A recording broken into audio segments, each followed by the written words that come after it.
abençoe, que você esteja muito à vontade aqui para falar a nós, em nome de Jesus. Cláudia, obrigado. Sempre um prazer estar no grupo. Boa noite para todos vocês. Bom vê-los. Fátima, que saudade. Tudo bom? Todos vocês. Mariana, querida, um beijo. E todo mundo que está assistindo, receba um beijo de coração. Eu hoje, meia hora antes de vir para cá, eu recebi uma mensagem no Zap de uma amiga muito querida, me falando que ela tinha uma amiga em Porto Alegre, que ela conheceu lá e falava pelo Zap com ela, e ela percebeu que as postagens dessa pessoa eram as postagens de um suicida, de um potencial suicida. E ela falou que não sabia o que fazer, ela correu lá no meu blog e ela catou um texto que ela achou que era adequado para socorrer aquela pessoa. E o texto foi exatamente um dos textos que foi partilhado neste grupo aqui. Para vocês verem a força que esse grupo tem. A força que a oração de vocês tem quando pede que Deus abençoe a palavra, quando pede que Deus abençoe as reuniões e que Deus nos trate e nos cure. E você que está aqui hoje, e vamos pedir a Deus, eu fiquei orando durante o louvor por essa pessoa lá, para que ela mude de caminhos, para que ela veja a esperança e veja a luz. Porque muitos de nós que estamos aqui, em algum momento da nossa vida, nós estivemos como essa pessoa lá de Porto Alegre, sem ver saída, sem ver caminho, sem ver luz, sem ver esperança. Todo mundo que chegou aqui tem ou teve uma depressão para superar, um pânico para acalmar, um vício para derrotar, um mau hábito para abandonar, um defeito de caráter para corrigir ou uma compulsão para vencer. Se você chegou até a lição de hoje tendo passado pelas outras, você já fez muita coisa para fazer essas coisas boas na sua vida, para deixar que Deus faça essas coisas boas na sua vida. Você primeiro admitiu que tinha um problema e perdeu o controle da vida e que você não tinha condições de resolver. E você acreditou que Deus é que podia resolver. Aí você buscou a Deus e você fez a entrega disso a Deus. E depois você foi para o inventário. E você se conheceu melhor, classificando todos os teus dramas, defeitos, vícios, compulsões, falhas de caráter. E melhor, se você já chegou a esse ponto, você compartilhou isso com Deus e compartilhou isso com alguém. E é liberador. É uma lavagem espiritual que é feita no teu coração, na tua mente e na tua alma e que te capacita para poder seguir a caminhada. Nossa, então você chegou aqui hoje já tendo feito muita coisa. Dá para descansar? É muita coisa. Eu conheço tanta gente que não passou do primeiro passo, gente que corre 2 passos e para. Se você chegou até aqui, você caminhou muito. Mas, infelizmente, não dá para parar. Você fez muito, mas ainda falta muito. O apóstolo Paulo, que fez mais do que nós todos, foi ele quem escreveu já no final da sua vida: prossigo para o alvo, pelo prêmio da soberana vocação de Deus. Significa o seguinte: aquele homem que tinha tantas qualidades, tantas virtudes, que abençoou o mundo com o evangelho de Cristo, ele não podia ainda parar, ele tinha que continuar a caminhada, porque essa é uma luta de toda a vida. Eu acho que já citei nesse grupo aqui uma vez uma frase de Bertolt Brecht, que ele fala isso no campo da política, mas isso vale para muitas lutas e talvez para essa luta que nós aqui debatemos, que é a luta principal, que é a luta da reconstrução da nossa vida. Ele fala que há homens que lutam 1 ano e eles são bons.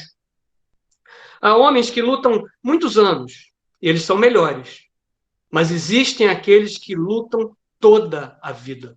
E esses são os imprescindíveis.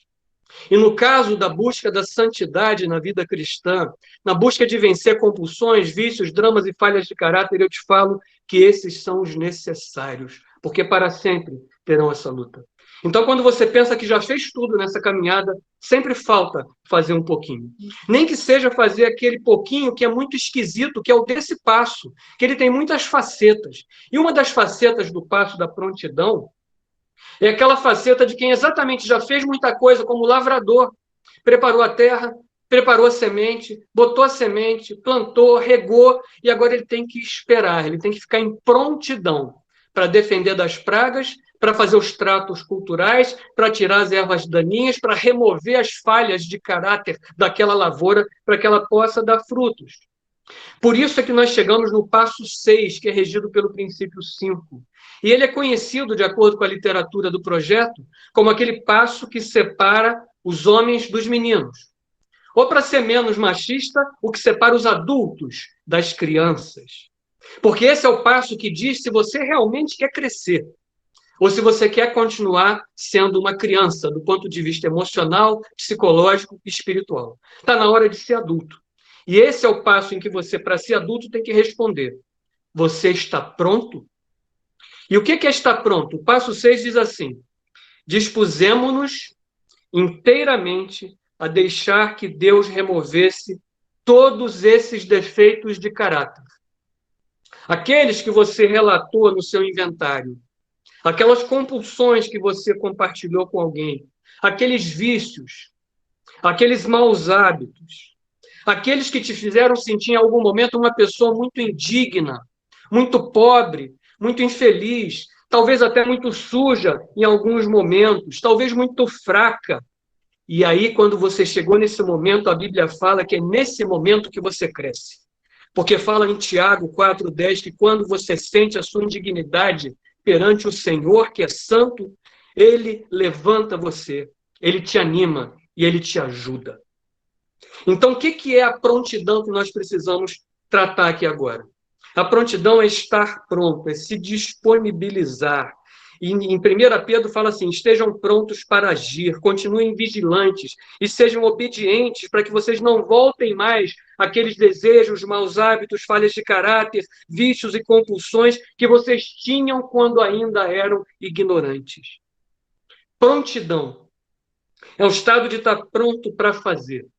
É um estado de boa vontade, de presteza, de estar disponível, mas também de estar alerta. E esse termo ele é tão importante que eu fui pesquisar e eu nem sabia. Esse termo é usado de maneira técnica em várias áreas da vida. Ele é usado na pedagogia.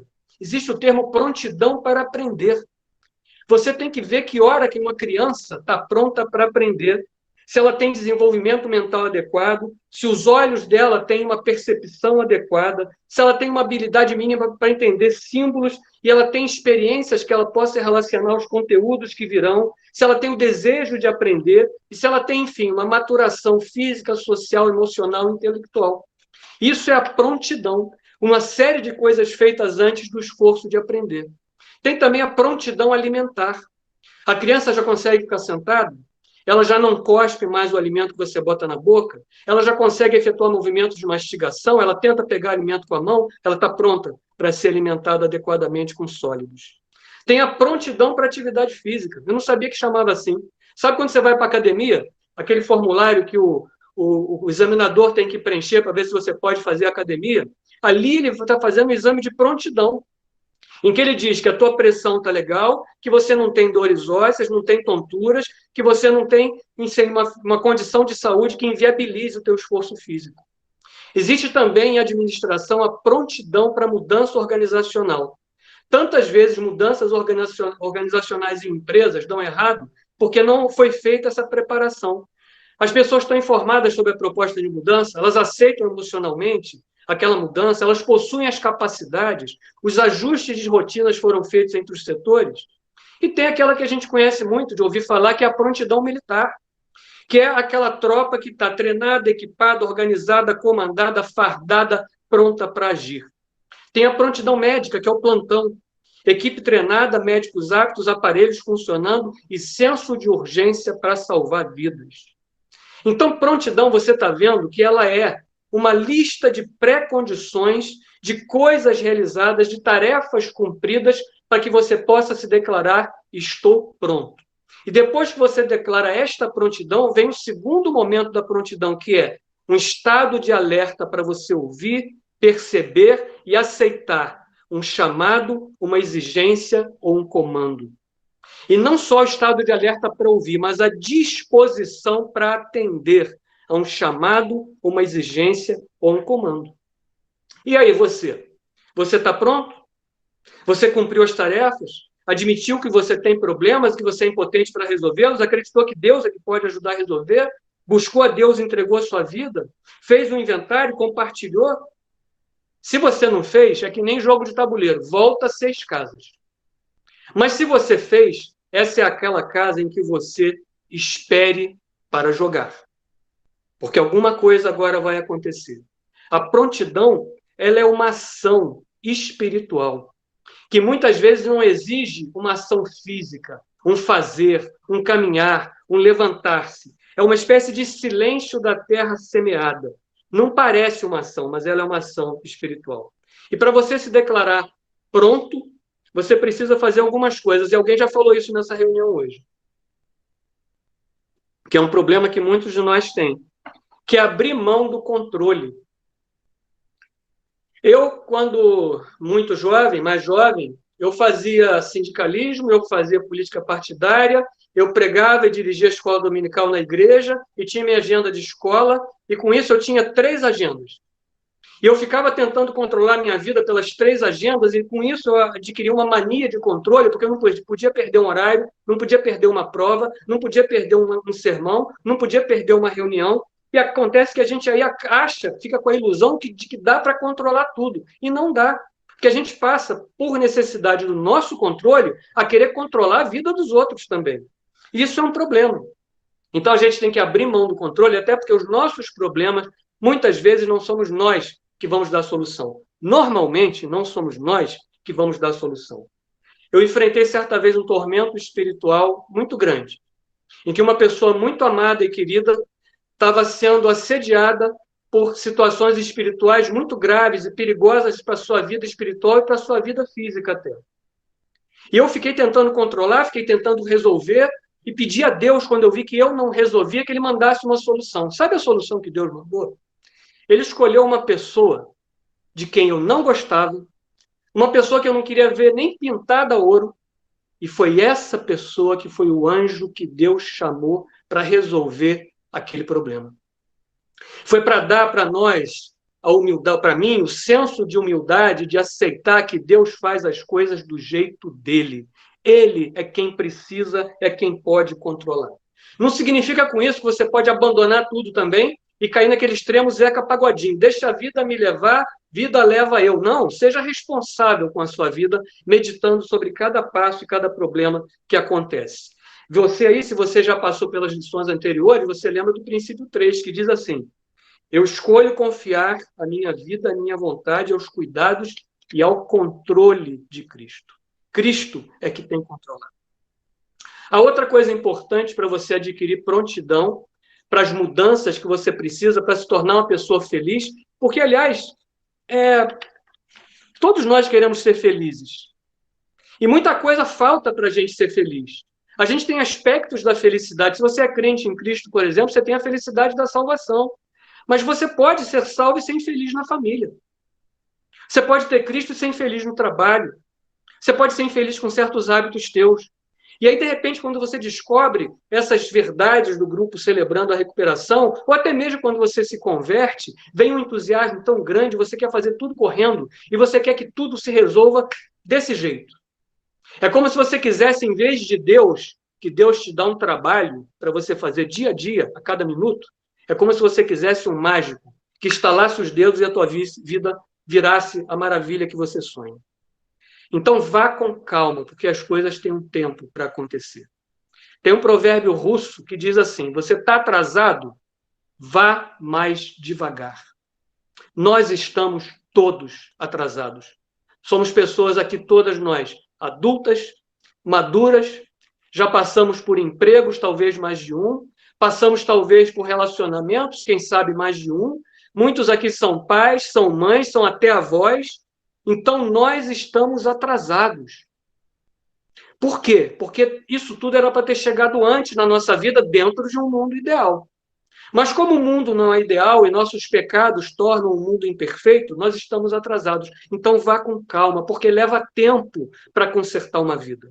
Porque para estragar uma vida foram, às vezes, 15 anos, 20 anos, 40 anos, 50 anos, 60 anos, 70 anos, às vezes. Uma pessoa passa estragando uma vida. Não vai consertar em um ano. Eu cito sempre aqui um exemplo, que eu acho que não é desabonador, porque o meu avô era um exemplo para a minha vida.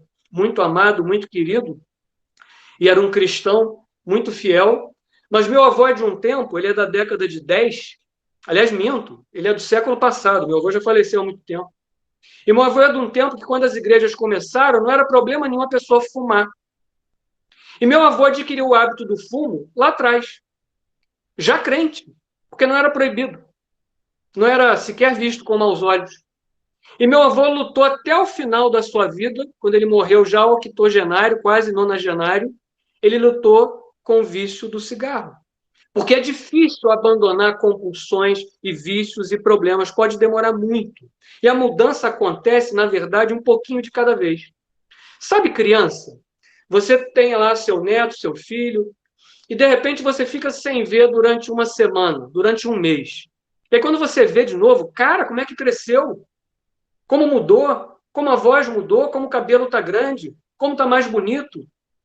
Quem está do lado da criança não percebe, a não ser se for ficar medindo todo dia naquela reguinha na parede, que a criança está crescendo. Mas a gente que vem de fora fala, nossa, como é que teu filho cresceu?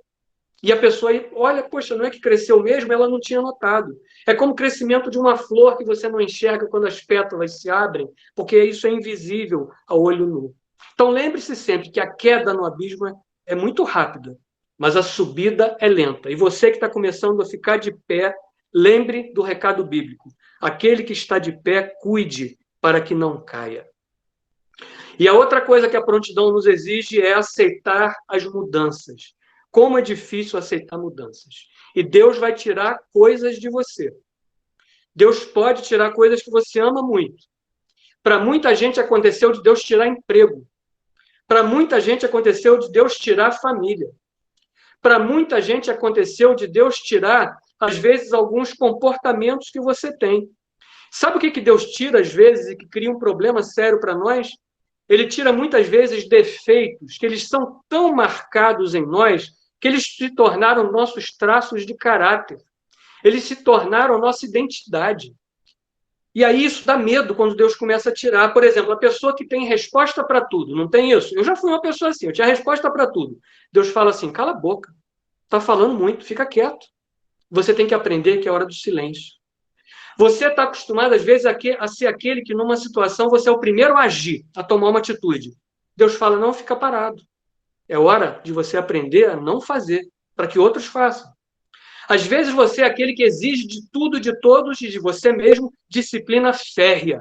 Deus fala, espera aí, um pouquinho de indisciplina aqui vai bem. Não precisa hoje fazer aquilo tão corretamente, não. Espera. Como assim? Você fica maluco. Isso é a minha característica, eu sou eu, desse jeito. Você está acostumado a ser perfeito. E Deus vai querer até que você erre um pouquinho mais, para você aprender a admitir os seus erros. Você, às vezes, é aquele que, por ser perfeccionista, critica tudo e a todos. E Deus vai exigir de você que você aceite ser criticado, para você aprender a ser tolerante e paciente com os erros dos outros. Ou então você também pode ser aquele que está acostumado a não fazer nada. Não, eu não faço nada porque as coisas vão se resolver por elas próprias. Tem gente que foge da responsabilidade assim. E vê a família se deteriorar. E vê a sua firma ir para o brejo. E vê tantos problemas acontecendo. E Deus vai dizer, olha, você tem que agora levantar e agir. Ou então aquela pessoa que está acostumada a não ter disciplina para nada. E Deus vai falar, olha, agora é hora da disciplina. Então essas coisas que eu falei são algumas que Deus tira da gente e dá medo, porque elas passaram a ser nossa identidade. Então esse passo sexto, ele tem a ver com perder os seus medos. É que nem o cara que vai pular de bungee jump. Você tem coragem? Pular de bungee jump? Eu não tenho, não. Mas o pessoal que tem coragem, tem gente que chega aí até a beira do precipício, chega lá, bota o colete, recebe orientação, faz um treinamento fora da ponte de onde ele vai pular, e de repente coloca aquela corda de elástico para pular num abismo de 100 metros, 200 metros. Lembra disso? Bungee jump? A pessoa se preparou, só que o passo sexto dela está cumprido só quando ela está na beira do precipício e ela realmente pula. Aí é que ela sabe se ela tem coragem. Deus vai precisar que você pule em algum momento e largue o conforto dos seus vícios, defeitos e até mesmo da tua própria identidade que você construiu de maneira equivocada. Tem uma frase que diz assim, que é um tempo que é preciso abandonar as roupas usadas, que têm já a forma do nosso corpo, que nos identificam, e esquecer os nossos caminhos, porque eles nos levam sempre aos mesmos lugares, portanto, aos mesmos erros. É o tempo da travessia. E se nós não tivermos coragem de fazê-la, teremos ficado para sempre à margem de nós mesmos. Lembra quando eu falei sobre sanidade? Sobre sanidade, a gente falava que repetir comportamentos esperando resultado diferente, isso é insanidade. Nós temos que abandonar a insanidade. Outra coisa que você precisa fazer é substituir suas falhas por algo positivo.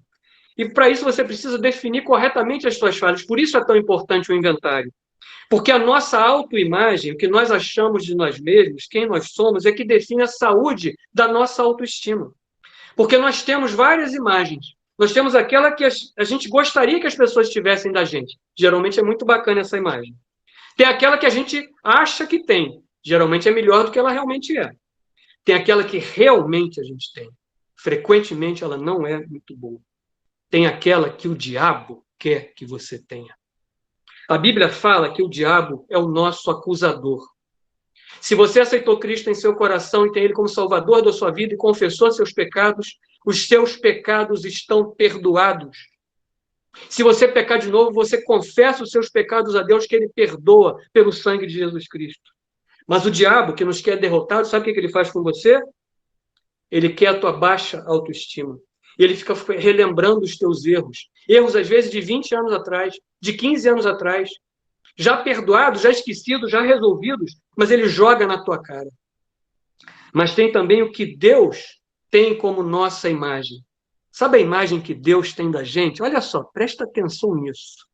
Deus tem de nós a seguinte imagem: filhos de Deus, herdeiros da promessa, príncipes dos céus. É essa a imagem que você tem perante Deus, meu querido. É essa imagem que Deus tem de você, mesmo com todos os nossos defeitos. E sabe o que Deus faz? Ao filho, Deus corrige. Ao herdeiro, Deus prepara. E ao príncipe, ele capacita. Nós somos um canteiro de obras de Deus trabalhando nas mudanças que vão nos realizar. Se a gente tivesse uma placa, seria assim: silêncio, Deus trabalhando. Porque Ele está trabalhando na nossa vida. Então, quando o diabo chega para você e fala assim: você não vale nada, você caiu, você perdeu, você errou, você pecou. Deus chega para você e fala assim: você vale a morte do meu filho amado. Você vai se levantar, você vai vencer, você vai acertar e vai ajudar outros a acertar. O sangue de Cristo lavou os seus pecados. Essa é a imagem que Deus tem de nós. Qual é a imagem? Como é que você abre a fala mesmo no grupo?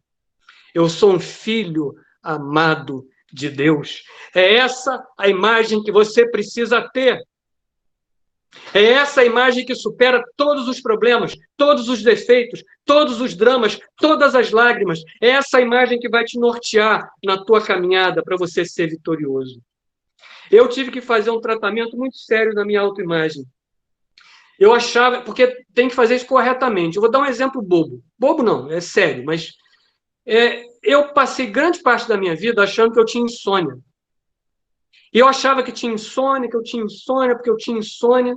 E depois, com o tempo, eu fui conversando com o médico aqui, lendo ali, pensando aqui, observando como é que era o meu sono. E eu descobri: não, Denilson, você não tem insônia. Você tem sono leve. Qualquer barulho me acordava, qualquer claridade me acorda. A claridade bateu na janela, eu estou acordando, posso ter ido dormir 4 horas da manhã, 5 da manhã, meia hora antes do sol nascer. E eu vou acordar. Então, eu tenho sono leve. Por que é importante você perceber essa diferença? Porque se você tem insônia, é um tipo de tratamento. Se você tem sono leve, é outro tipo de cuidado. E a insônia pode te levar, inclusive, ao vício em remédio para dormir. E aí você não quer isso para você. Eu tive que vencer na minha autoimagem, tive que definir na minha imagem que eu era uma pessoa que tentava ter controle excessivo.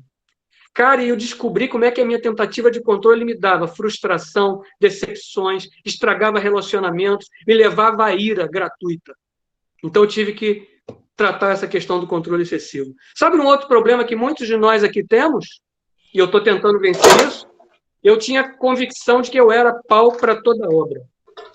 E quando você acha que você é pau para toda obra, Chardelli, fecha o microfone, meu amor. Minha esposa acabou de entrar, seja bem-vinda.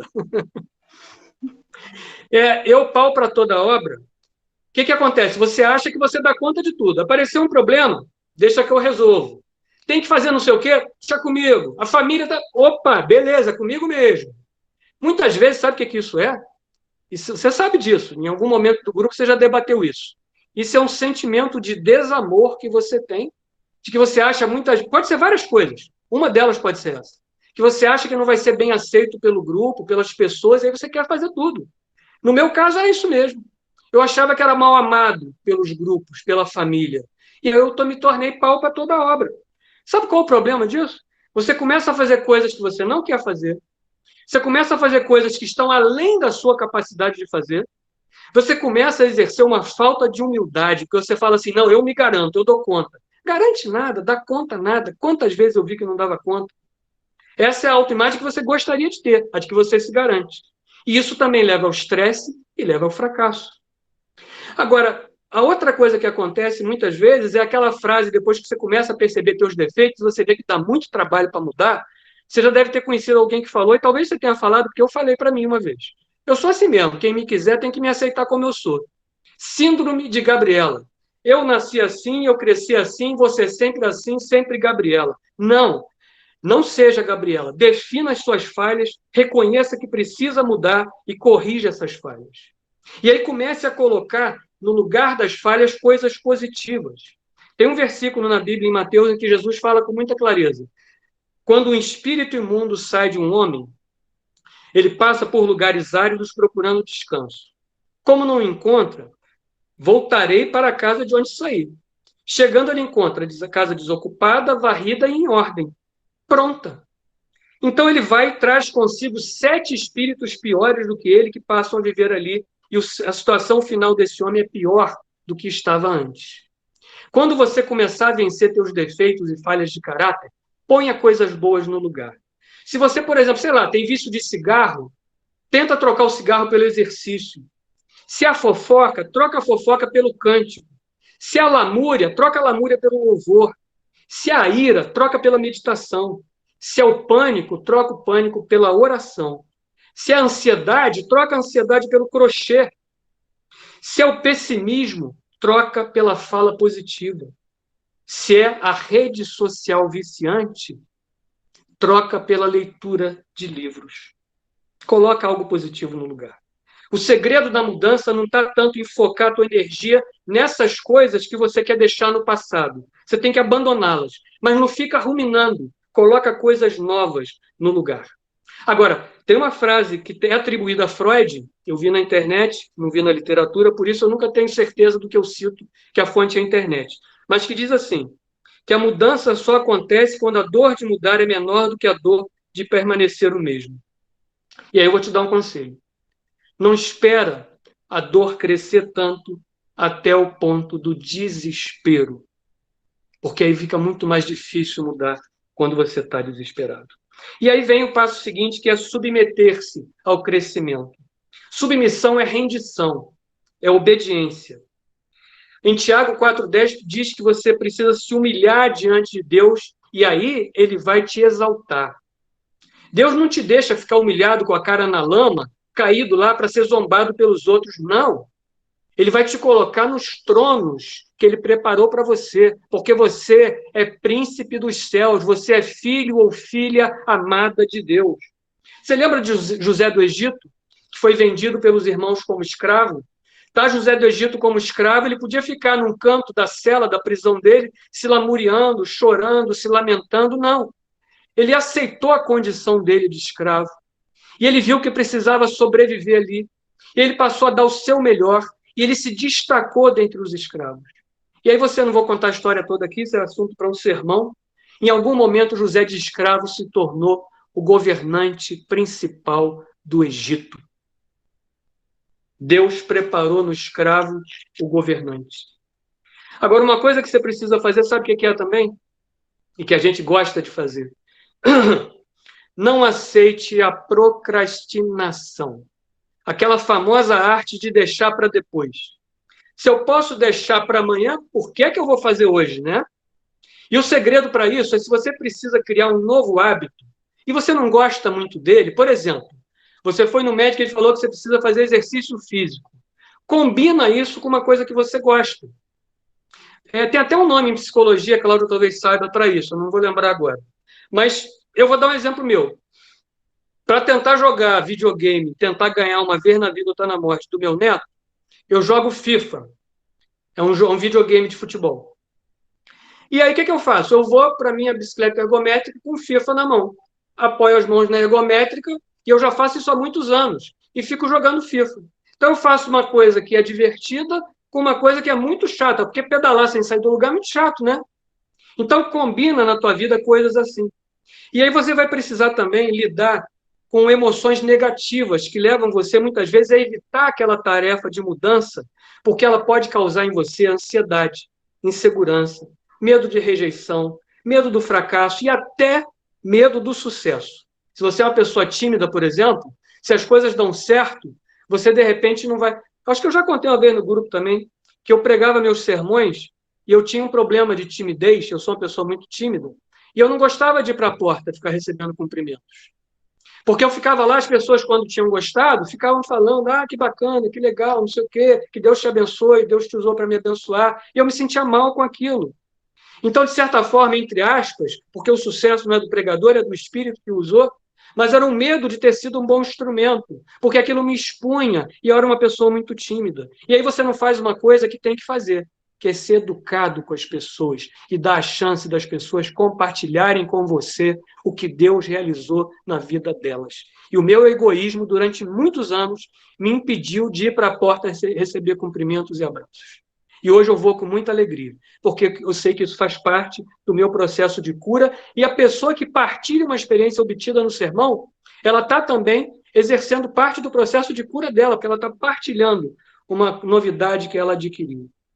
Uma outra coisa que acontece com a gente muitas vezes, e a Cláudia tocou nisso no início, pensar demais, racionalizar. Sabe aquele diálogo famoso de Shakespeare, do Hamlet?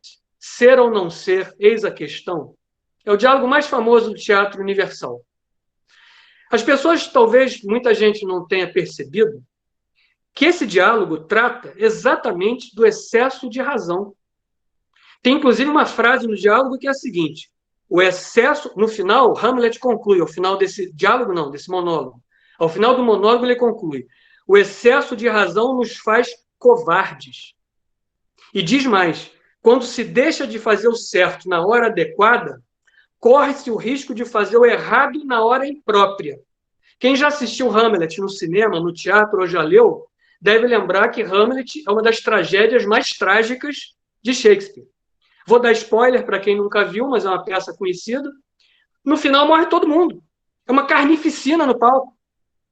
Tem assassinatos e assassinatos e assassinatos em profusão. Tudo porque Hamlet precisava ter tomado uma atitude só na hora certa. E ele ficou pensando, se remoendo, sem tomar atitude. Isso gerou uma tragédia muito maior do que a que ocorreria. Procrastinar, nós temos que vencer isso. Tem gente que procrastina assim. Essa semana não, um tempo atrás, estava com meu barbeiro com sobrepeso, problemas cardíacos, e ele precisando fazer exercício. E eu falei, mas o que você fazia? Eu corria. Mas por que você não corre mais? Não corro por isso, por aquilo, mas eu estou preparando um lugar. Enfim, ele estava montando uma academia em casa. Então, eu estava comprando lá a prestação uma bicicleta. Você já tem a bicicleta? Tem. Já começou a pedalar? Não, porque eu quero comprar o resto dos equipamentos. Eu falei, você está brincando? Mas o que falta comprar? Não, eu quero comprar um colchonete para abdominal, quero comprar uma esteira, uns pesos. Eu falei, você está maluco, rapaz? O médico falou que para salvar a sua vida você precisa fazer exercício. Você vai montar a academia? Mas quantas vezes a gente vê isso acontecer? A pessoa monta uma academia em casa, muito devagar, demora um ano montando a academia. Aí, quando está tudo montado, ela de manhã toca o relógio, ela botou lá para acordar às 6h30 ou 6 da manhã para fazer exercício. Aí ela olha de soslaio, mais um pouquinho só. Aí puxa a coberta e dorme de novo. Amanhã eu começo. E nesse amanhã eu começo, você sabe o que acontece, né? A bicicleta vira cabide, a esteira vira cesto de roupa sujo, porque o estar pronto não é ter os equipamentos. O estar pronto é ter uma atitude interior que, na verdade, independe de condições externas. Depende de você. Deus transformando a tua vontade. E para isso é importante pensar no princípio 5. Porque o princípio 5 que rege o passo 6, o passo 7 que vocês vão estudar, e talvez eu dê algum spoiler do passo 7, desculpe, Cláudia, porque eu vou ler o princípio 5, ele diz assim: peço humildemente que Deus remova meus defeitos de caráter e voluntariamente me submeto a cada mudança que Ele queira fazer na minha vida. Presta atenção, peço. Você tem que pedir a Deus as mudanças que você precisa. A Bíblia fala que tudo que vocês pedirem, Jesus falou, tudo que pedires ao Pai em meu nome, Ele realizará. Tem que pedir humildemente. Você não manda em Deus. Tem gente que faz orações nas igrejas, eu vejo pregadores falando que eu vou determinar isso para a minha vida. Você não vai determinar nada, quem determina é Deus. Você vai pedir com humildade. A palavra humildade vem de humus. Humus é matéria orgânica, é resto de planta e animal que apodreceu na terra, é coisa podre. Deus quer que nós nos tornemos terra podre. Mas terra podre, que é a razão de plantas crescerem na terra, porque terra com humus é terra fértil. Você quer dar frutos na sua vida? Você quer dar frutos na sua vida? Seja humus, seja humilde, para que você possa receber de Deus o que você quer. E você pede humildemente que Deus remova. O agente do passo 6 é Deus. Ele é o agente ativo disso. É Ele quem realiza em nós tanto querer quanto efetuar. Está lá em Filipenses 2,13. Não é você que realiza, é Deus quem vai realizar as coisas. E você pede a Deus que remova o quê? Os seus defeitos. E para isso você tem que ter feito o passo do inventário. Você tem que conhecer cada um dos seus defeitos. Cada uma das falhas que você cometeu. Cada uma das coisas ruins que aconteceram com você. E cada uma das qualidades. E aí Deus vai pegar isso tudo e Ele vai remover o que não presta. E voluntariamente você se submete a Deus. Voluntariamente, que Deus não obriga. Jesus falou assim: eis que estou à porta e bato. Se alguém ouvir a minha voz e abrir a porta, eu entrarei na casa e cearei com ele e ele comigo. Jesus está na porta do seu coração batendo. Ele quer ser o salvador da sua vida, se ele não é ainda. Mas ele quer ser também quem vai poder transformar a sua vida. E para isso você tem que ser voluntariamente ceder o seu coração para ele. E voluntariamente me submeto. Como eu já disse, submissão é estar sob obediência, sob jugo, sob domínio. E me submeto aqui à mudança. Deus pode querer fazer grandes mudanças na sua vida. Para Abraão, por exemplo, no Gênesis, a mudança não foi pequena, não. Sai da tua terra e da tua parentela. Deus pode querer que você mude muita coisa na tua vida. E você tem que estar pronto para fazer. Que mudança? A mudança que Ele queira fazer. Está escrito lá no princípio 5. E por que Ele queira fazer? Sabe por quê? Lá em Jeremias fala assim, Deus dizendo: eu sei os planos que eu tenho para vocês. E são planos de prosperidade, de segurança, de esperança e de bom futuro. Os planos de Deus são melhores que os teus planos. E Ele tem que fazer aonde? A última expressão que tem no princípio 5, peço humildemente que Deus remova meus defeitos de caráter e voluntariamente me submeto a cada mudança que Ele queira fazer na minha vida. Na minha vida. Não é na vida do teu marido que te apurrinha, não. Não é na vida do teu filho que é muito chato, não. Nesse princípio aqui, você pode orar para mudanças no teu marido, no teu filho, na tua esposa, no teu patrão. Você pode orar para mudança em todo mundo. Mas sabe aquela frase que a mudança no mundo começa por você? Por isso que o princípio 5 está falando que é para mudar na sua vida, não é na vida dos outros. E detalhe, não é mudar um pedacinho da sua vida, é mudar toda a sua vida. Porque às vezes você tem, por exemplo, no caso que eu citei, um vício por cigarro, e você quer abandonar o vício do cigarro, e você ora a Deus por isso, você entra nos 12 passos ou no celebrando para fazer essa mudança. Mas o que levou o vício do cigarro? O que levou a manter a dependência química depois? E os outros problemas que você tem, não precisa mudar? Porque os vícios, quando as raízes não são tratadas, eles só mudam de objeto. Os problemas só mudam de um lugar. As compulsões só mudam de foco. Não vai ser mais cigarro, vai ser o sexo. Não vai ser o sexo, vai ser o trabalho. Vai ser a dívida, vai ser sei lá o quê. Então tem que mudar toda a sua vida. E começando a caminhar para fechar essa conversa nossa, eu queria que você agora visualizasse a tua vida. Olha para a tua vida lá na frente. Como é que você se imagina daqui a alguns anos? O que você quer para a sua vida, que Deus faça na sua vida daqui a alguns anos? Como é que você se vê depois que completar o ciclo dos 12 passos do Celebrando, depois que deixar Deus atuar completamente na sua vida? Eu acho que você se vê porque eu me vejo assim, um dia, uma pessoa completamente em paz, sem ansiedade, sem pânico, sem vícios, sem maus hábitos, com temperamento controlado, capaz de fazer o bem, que seja referência boa para a família e para os amigos, que seja uma inspiração para pais e filhos, uma pessoa que seja grata, uma pessoa que seja vitoriosa. Não é bacana uma visão assim? Você tem uma visão assim para a sua vida? Porque eu tenho. Só que tem um provérbio japonês que fala o seguinte: visão sem ação é devaneio. A ação sem visão é pesadelo. Então, esse provérbio quer ensinar para a gente que é muito importante ter uma visão das coisas, ter um sonho para a sua vida. Mas você tem que agir. E tem muita gente agindo, tentando corrigir sua vida, e até no grupo do Celebrando, em grupos de autoajuda de 12 passos, eu vi muita gente assim, que saía agindo, tentando consertar a sua vida. O meu problema é dívida? Tá bom, então eu vou no banco, vou fazer um empréstimo, vou renegociar minha dívida, vou pagar aqueles papagaios, vou fazer isso, vou fazer aquilo. E começa ela própria a querer tomar todas as providências sem ter uma visão do que ela quer no final. Peraí, cara, não haja sem um plano, sem um projeto, sem uma meta, sem uma visão. Porque o que adianta você resolver os problemas da dívida se isso te tornou uma pessoa ainda mais controladora? Porque você ainda vai ficar orgulhoso. Tá vendo? Consegui resolver os problemas da minha dívida, eu sou bom pra caramba, que legal. Resolveu nada, você transferiu os problemas de prateleira na sua vida. Então visualize, projete. Alguns diriam profetize e deixe Deus realizar. E para chegar nisso, busque a prontidão, seja vigilante, abra a mão do controle, abandone o passado, vá com calma, aceite as mudanças, substitua suas falhas por algo positivo, defina a sua autoimagem corretamente, submeta-se ao crescimento, não aceite a procrastinação e esteja pronto. Eu sei que você sabe que precisa mudar, mas saber que precisa ir ao médico não é efetivamente ir ao médico. É preciso saber, é preciso preparar-se e é preciso estar pronto para ouvir os comandos de Deus para você realizar. E quando você fizer isso, você vai entregar a chave da sua casa, do seu coração para Deus. E você vai aceitar de Deus o que Ele te entrega.